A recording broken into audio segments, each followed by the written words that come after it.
Welcome in, everyone. This is the Discography tier list for Blink-182, chosen by my patrons. They voted between a certain amount of bands. After many of them suggested, it came down to a one-vote difference, and Blink-182 won. I will be going over the major full releases and one live album, The Mark, Tom, and Travis Show. I've also combined Cheshire Cat and Buddha, as they were technically re-releases, along with new songs, old songs, mixed, things like that. Mark, Tom, and Travis, now Mark and Travis, with a little alkaline trio help mixed in over the past few years. I think that's safe to say that there's a lot to talk about, and I'm not going to give so much of a history lesson as we're going to try to figure out where to put each album. So, buckle up. We got our list. Does everyone know how this is going to go? Are there any questions in the chat? For those who are not aware, Blink-182 first had an album come out called Buddha, technically a long demo, more independent released, before they signed up and got Cheshire Cat out. This is a re-release with a lot of other different songs. There are different songs on Buddha as well. Combining the two, I have to say, for a pop-punk album sounding like Cheshire Cat, way ahead of its time, and also very prototype Blink-182 for what they were willing to do. This was a young Blink-182 playing it safe musically. They were just trying to go through the motions and make sure they had a sound together while being a little bit goofy, a little rambunctious. As a raw album, as just a standard pop-punk album, I think it's fine. There's not a ton more to say about Cheshire Cat in this format, however. It's definitely got its moments, but at the same time, it's nothing that's going to wow people. It is by no means trash. It's not really worth going back to, though, in my opinion, when you have so much other Blink-182 to go for, even the earlier 90s stuff. I am putting Blink-182's Cheshire Cat in aluminum. For lack of a better analogy, the plain cheese pizza of pop-punk. Nothing wrong with plain cheese pizza either. Don't come after me, you plain cheese fans. We got very little time left, and aluminum, with Cheshire Kill the Cat coming in third. Now, that's interesting. I see a silver, I see some bronze. Again, subvotes count double. So thank you guys as I put this one over in aluminum as voted on. You guys, I agreed. I think that's fair. It's a solid enough pop-punk album. It's a good start, a good baseline. It's just not as memorable as many other Blink-182 albums come almost right away. With Dude Ranch in 97, that's where things really started picking up. That's where the band got noticed by the industry, by radio, and they really started to grow. They weren't the full-on phenomenon that they would be, but at the same time, I think it's safe to say they were becoming a lot more successful, and they knew they were going to make it as a band. Damn It became a huge teenage blast of a song. I think there's a lot of great parts about Dude Ranch, and it was such a step up above Cheshire Cat. There was more personality in this album. The instruments were more varied. They tried to do more things. There was a lot more to go through. The songs like Pathetic really worked well. Apple Shampoo and some just simple stuff. There's dumb stuff on the album, not as dumb as it gets for Blink-182, but at the same time, there's a lot of fun stuff to break down with. This is the journey of Blink-182 realizing they can become immature and express themselves in a dumb way, but still make better music out of it. Because these are three talented musicians writing pretty simple music. Dumb lyrics at times as well. Dude Ranch was the proof of that. That was their niche, and I think they were succeeding with that. They knew how to make it that way. I don't think it's gold tier, and I know a lot of people are going to claim blasphemy at me for that one. It's not the perfect album. There are a few questionable moments on this one. I have Dude Ranch at silver. And the sole purpose is not everything's aged well, and they still were trying to make that step up above for a complete album.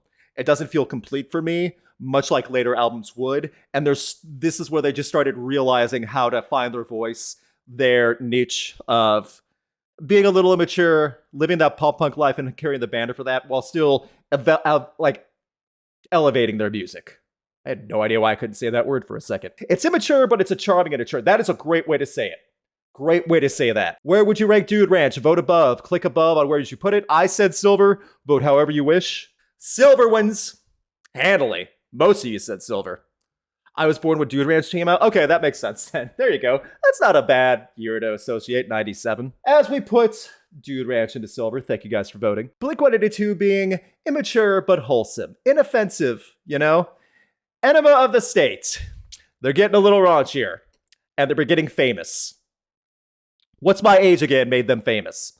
All the Small Things, which is a song I am not a fan of, made them famous. Adam's Song made them famous for better or worse over the years. There's a lot to talk about. This is probably the most associated album for Blink-182. The iconic woman, the nurse, things like that. She left me roses by the stairs. The singing. I love, Gretchen just typed it out and she made the stare.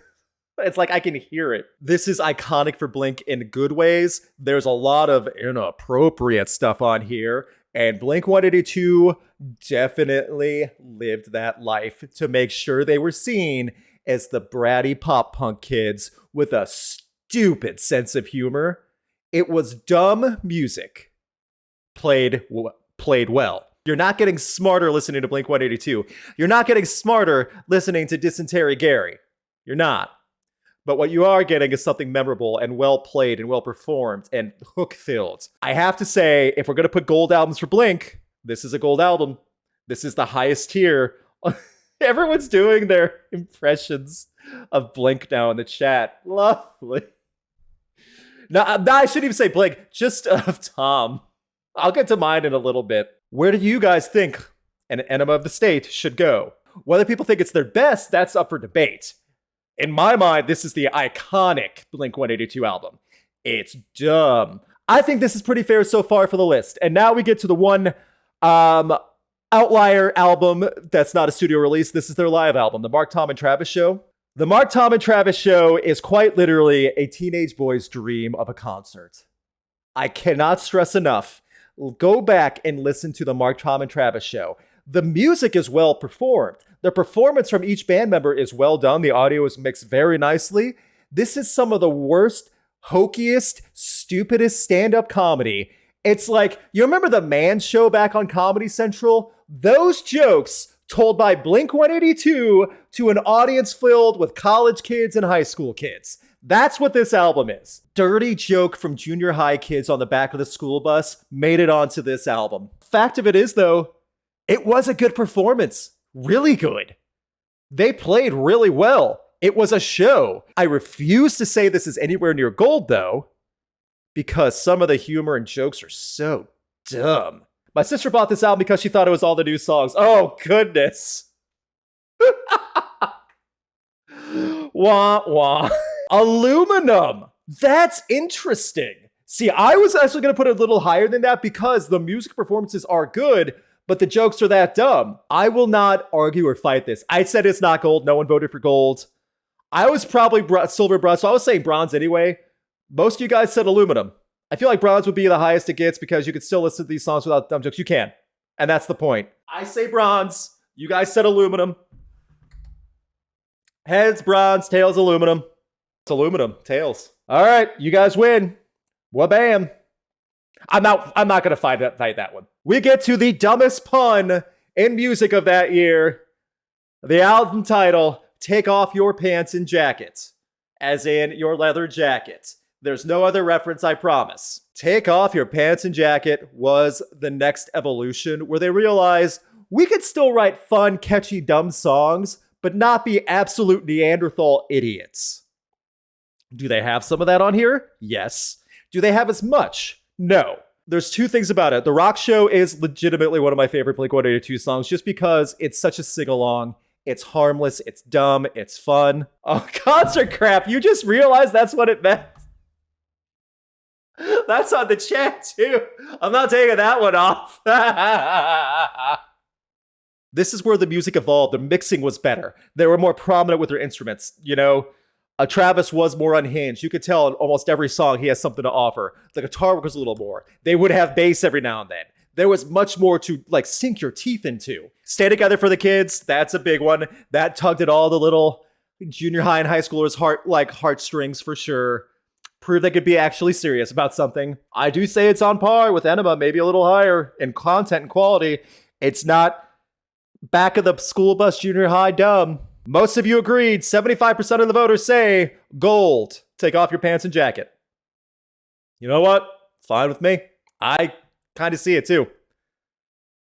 It's that streak of albums they had before things changed for Blink-182. And the streak of dumb album titles ends when they became this self-titled album, as it went into 2003 with Blink-182.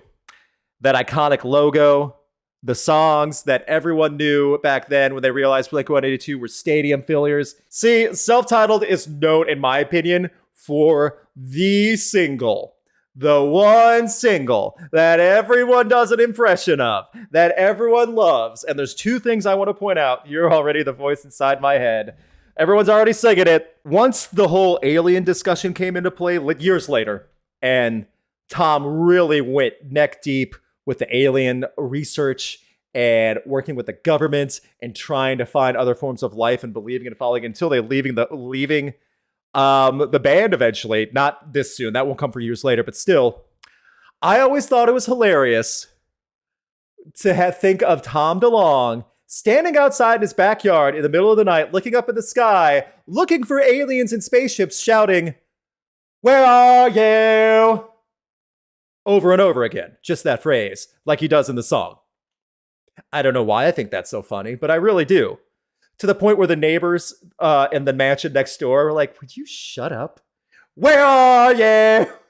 Looking for aliens. There's good stuff on here. The whole Stockholm Syndrome stuff, it's crazy. Everyone never gives enough attention to all of this, though. Robert Smith came in and worked with Blink-182. What in the world? And it worked. Self-Titled added more maturity, another little step up. I don't know if it's their best, but I will say they're more mature. Musically, they were more sound. Where will we put Self-Titled? Because I do feel this is higher tier for Blink-182. Quality-wise, more mature, more complete songs that aren't just jokes. Great collaborations, more to dive in, more to realize that Blink-182 actually is a serious band. They got rid of the joke album titles. Gold, 3 in a row, and that really is their streak too. These are the albums they're known for the most. Before we get into the change though, we got one more album from Tom. Neighborhoods in 2011. 7 years had passed. Other albums and projects had passed. Angels and Airwaves, Plus 44, Boxcar Racer, you name it. I think Neighborhoods shows a lot of service to the fans, giving them what they wanted. There was a lot more maturity. There's a lot of good stuff. I remember a lot of the B-sides. I remember Wishing Well. I remember Wishing Well a lot. In my opinion, keep this in mind, Blink-182 definitely came back to make an album for themselves and the fans. It was fine. It definitely felt less like Blink-182 than the previous 3 albums, and the previous 3 albums are what people adored. So the hype and anticipation for a Blink-182 comeback was not going to be lived when compared to those 3 albums, especially since they were more mature on most of this album as well. A lot of the singles did not match up nearly as much to previous singles on previous albums, especially in that 99 to 2004 run. That personality had finally been pushed away.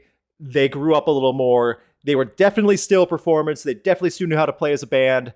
I don't know if they were all in on giving something unique and new. And I do feel Neighborhoods, while not terrible, I don't think it's trash. It's definitely not gold. There's so much of Neighborhoods that just does not stand out well enough. 1, as an album. 2, as songs you can really associate with Blink-182. And 3, just compared to the back 3 albums before it. I would fight more for this one than the live album, just because the live album was intentionally dumb. Okay, interesting poll. So you guys said silver was the winner for the poll, 54%, followed by bronze, 31%. I was more bronze. We are going to have a coin flip on this one. Tails, bronze. Fair enough. It looks like it was pretty split too for most people. Tom leaves the band. He just cannot commit to Blink-182 shenanigans due to asking, "Where are you?" to the sky looking for aliens. Enter one member from Alkaline Trio. I feel this was a good recipe. I feel this was a good way to make things. California came out in 2016, revitalized a lot of following for Blink-182, and instant polarized opinions. Some people loved it. Some people couldn't stand it. It's definitely a spotty album. You'll go through 3 or 4 strong songs and then a whole lot of nothing. And then you'll hear a track, "I want to see some naked dudes, that's why I built this pool," proving that they can still be a little immature.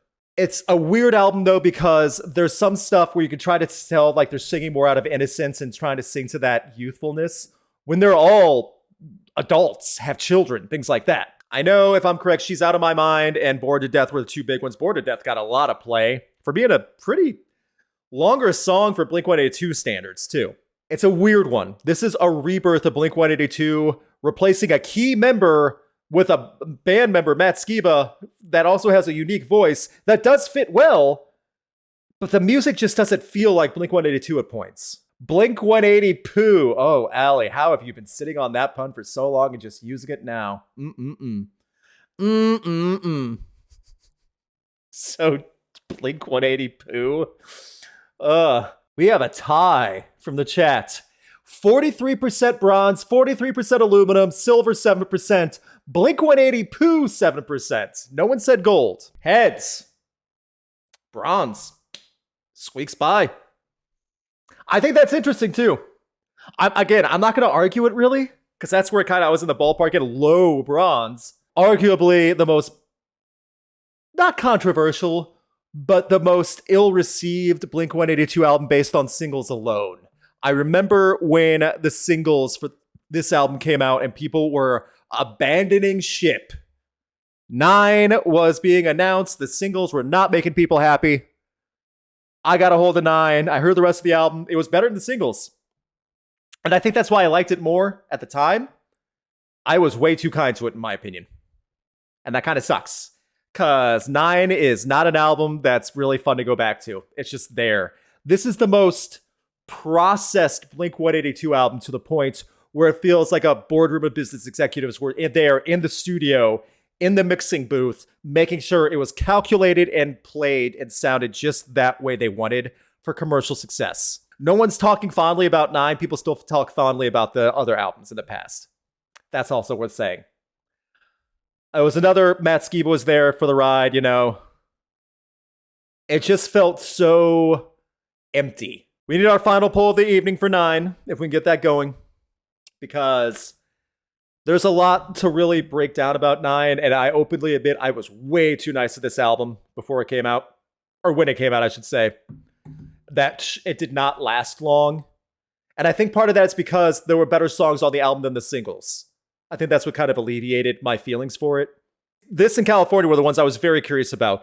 California easily squeaked into bronze just by that coin flip, but it was split. I don't think this was going to be split. I'm very curious about that, though. Aluminum's fair. I was between aluminum and trash because, again, it's just so, like I said, plastic. And for Blink-182 to see where they came from, that's interesting. Easily the worst thing they made so far, either trash or aluminum for me. I won't argue aluminum because I was kind of in that ballpark too. Here we have the discography tier list for Blink-182. Cheshire Cat, The Mark, Tom, and Travis Show. And 9 in aluminum. Neighborhoods, California in bronze. Dude Ranch in silver. And then the gold tier, the 3-album streak from 99 to 03. Enema of the State, Take Off Your Pants and Jacket.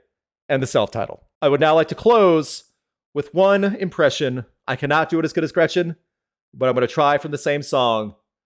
Everyone look to the sky, and if you're watching, say it with me. Where are you? Where are you? Just hours of this in the backyard in the middle of the night looking up at the stars. Where are you? I left my band for this, guys. Don't make me look bad. Where are you?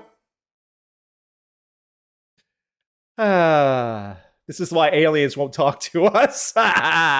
Just wanted to say thank you again to everyone that watched live on Twitch to help contribute to this tier list, and thank you to all the patrons who voted. You guys mean a ton to me. Thank you for all the continued support.